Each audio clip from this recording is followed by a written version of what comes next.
Daily. Taste the Daily. கண்டிப்பாக இந்த படம் இந்த காலகட்டத்தின் குரல்னு ஒரு சில படங்கள் இருக்கும். இந்த நேரத்துக்கு இந்த காலகட்டத்துக்கு உண்மையிலே தேவையான ஒரு படம். நானும் செல்வமணி சார் தான் பார்த்துட்டு வந்தோம். படம் பார்த்துட்டு இந்த படத்துலேருந்து வெளியில் வர்றதுக்கு ரொம்ப நேரமாச்சு.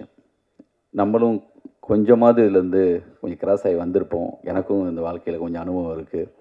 சினிமாவுக்கு வந்த புதுசில் நம்மளை கேட்குறதுக்கு ஆள் இல்லைங்கிறப்போ நம்ம இஷ்டத்துக்கு நம்ம என்ன மாதிரி சுதந்திரமாக இருப்போமோ அப்படி தான் இருந்திருப்போம்.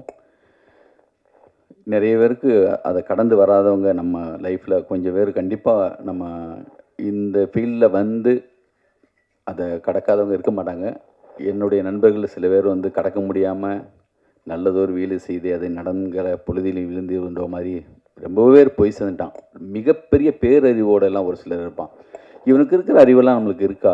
நம்மளாம் தெரியாமல் சினிமாவுக்கு வந்துட்டோம். உலக சினிமாலாம் பேசுகிறாங்கன்னு சொல்லி நான் பார்த்து பிரமித்த பல பேர் வந்து சேரவே இல்லை.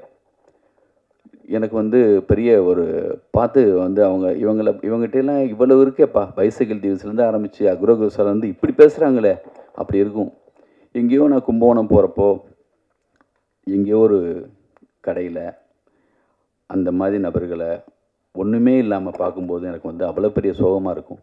இந்த படத்துடைய ஒவ்வொரு முறையும் அவர் காதில் கதையை எங்கேயும் சொல்லிடாங்கன்னு சொல்கிறாரோன்னு நினைக்கிறேன். டைரக்டரு என்ன சொன்னான்னு தெரியல. இருந்தாலுமே எனக்கு படம் பார்க்கும்போது பதட்டமாக இருந்துச்சு. எனக்கு வந்து என்னென்னா ஒரு சில முக்கியமான 3 இடம் இந்த படத்தில் வந்து அப்படி பதட்டமான ஒரு முக்கியமான இடங்கள் இருக்குது. எண்டு மட்டும் எப்படியாவது இவன் மீண்டு வந்துடக்கூடாதாங்கிற ஒரு பெரும் ஏக்கம் எனக்கு இருந்துகிட்டே இருந்துச்சு. திரும்பி போய் இதுக்குள்ளே விழுந்துடக்கூடாதே, எப்படியாவது மீண்டுடணும், அந்த வெளிச்சம் அந்த சின்ன ஒரு அப்படி வெளிச்சம் மேலே பற்றக்கூடாதான்னு ஒரு பெரிய ஏக்கம் இருந்துச்சு. இது வந்து இந்த அரசாங்கத்துக்கு போடுற இந்த படம் ஒரு மனு மாதிரி பார்க்குறேன் நான்.